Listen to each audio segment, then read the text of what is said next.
Nice to meet you. Nice to meet you. We are really delighted to be here and to not only see the schools, but also ask you a lot of questions about, what the Finnish education system is like and how. If you spend 3 hours or so in a school, as we did this morning, you saw real relationships and real respect between administrators and teachers. You also see really small enough class sizes so that there's a real differentiated instruction.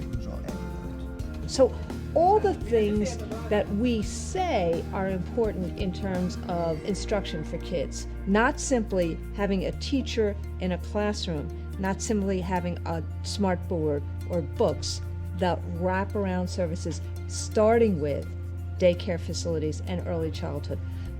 That preschool is really a child-centered facility. Yes.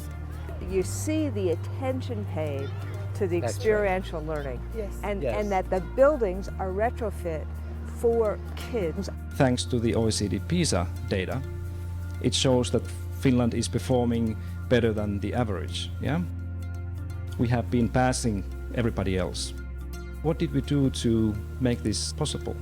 Our policy of teachers is again very different to many other countries. First of all, we insist that every teacher in Finnish school has to have master's degree. All the Finnish teachers have to be treated like professionals. When people ask me that how do you know in Finland that your students are learning in a school?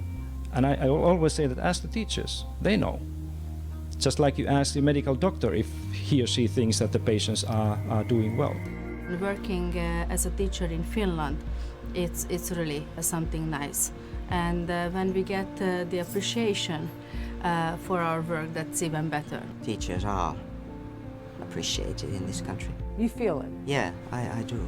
Alexander? I think it's a general atmosphere that teachers are valued and the profession is appreciated in all society, and we have a good education to become a teacher. Teachers' professionalism means something. You see it in the school, you see that it's real. But what the teachers also talked about was the pride that the community has in its teaching force.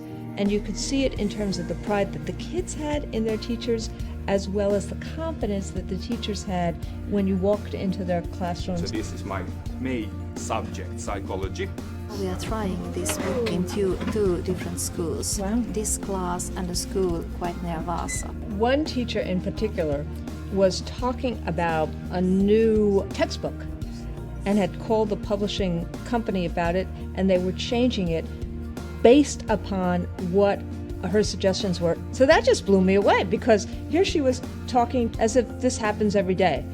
20 lessons a week. 20 lessons. Yes, but they work another 20, Right. preparing lessons and marking papers and so on. So it's not only teaching hours. Right. They have other duties as well. The number of teaching hours, there's almost a 50% difference between the teachers in Finland and in the United States. What are they doing when your teachers are sweating in the classrooms? They're working on their curriculum development, they're working with parents or consulting students or so on. But if they don't have an own classroom, then they can also working here, and then they have some spaces. This is so different than in the United States, where teachers actually have their own office space, they have their own lockers, they have computers here, they have phones here. There's a professionalism about this that you just never see for teachers in the United States. If you go to Finnish school and say that mathematics, reading and science are the most important subjects, they will kick you out, because this is not the way we understand learning.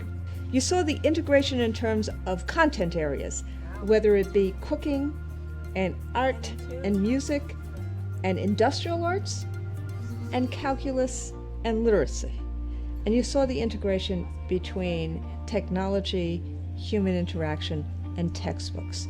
When we talk about how there's no one-size-fits-all, you saw that clearly in the schools that we saw today. This whole business of education is run by the educators. And that's why the communication and dialogue within this community is very different. Really, really appreciate the time. Thank you.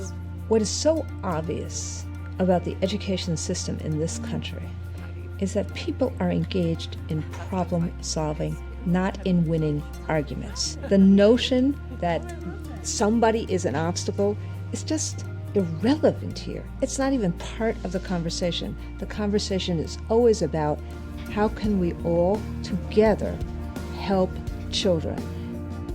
They assume that teachers should be the center of a child-centered education system, and they work to make sure that teachers have what they need to accomplish their task of educating a country.